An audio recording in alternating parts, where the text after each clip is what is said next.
Come the new year, whether it's a promotion, a new job, or you want a new work schedule, let's face it, there's going to be a lot of awkward moments you may not be looking forward to. So we have the author of The Good Awkward, How to Embrace the Embarrassing, Henna Pryor. Good morning, good to see you. Thank you for having me, good to see you. All right, I think anyone in the work industry can say going in and asking for a promotion or having a review at work, I mean, that sets yourself up for potentially a lot of awkward moments.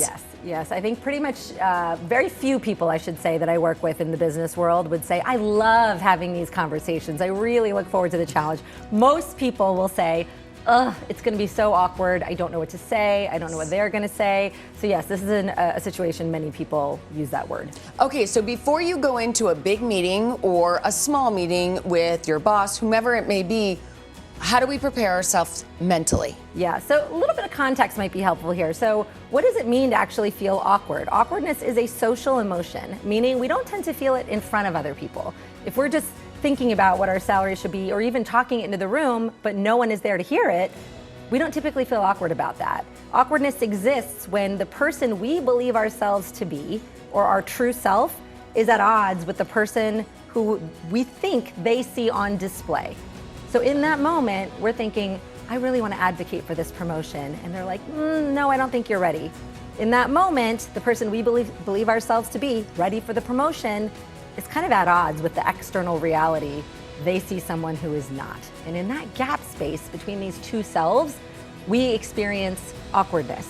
And so one of the best things we can start by doing is understanding that tension that we're going to face when we walk into these conversations and giving ourselves a little bit of a pep talk that this should be the reality that we're walking into.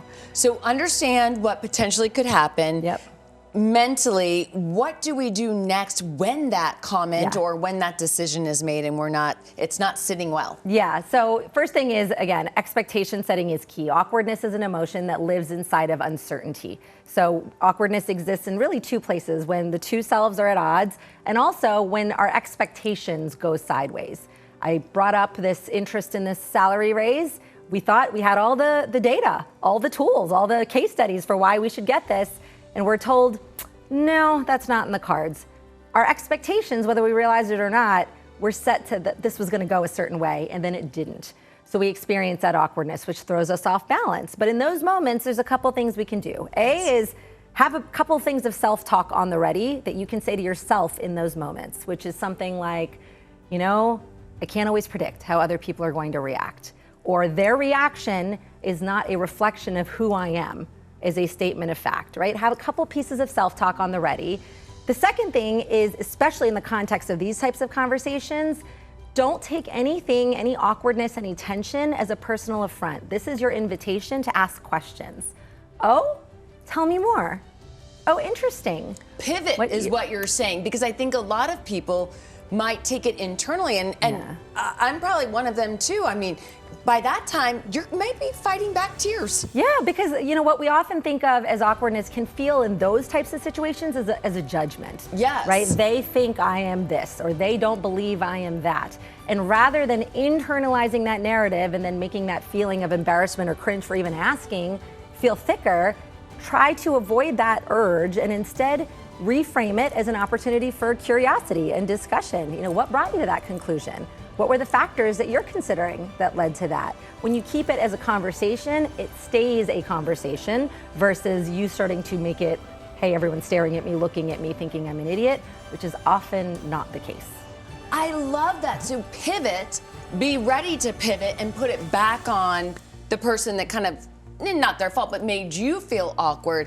Ask those questions, and then once you leave that situation and remove yourself, how do you kind of keep yourself from breaking down or staying positive with that moment? Yeah, one of my favorite strategies around doing a retroactive on awkward moments is really asking some specific questions about the interaction. So let's just say you do this and it doesn't feel like it goes that well. You're feeling pretty embarrassed about it.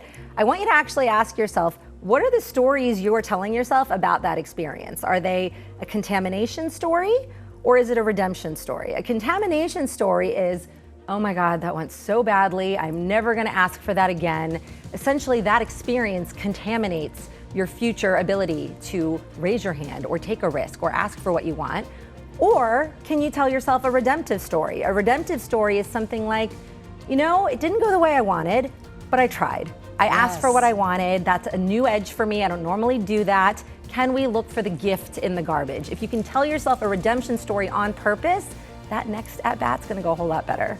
That is such great advice. Feel positive about yourself instead of berating yourself. Right, make it about the process, not the outcome. Oh, such great information. Where can we find more? Henna Pryor in all the socials, LinkedIn, Instagram, and the book is called Good Awkward. It's everywhere books are sold, and goodawkward.com has more details. Henna, thank you so much. So for you out there, go ask for that raise, go ask for what you want, and take it all in stride.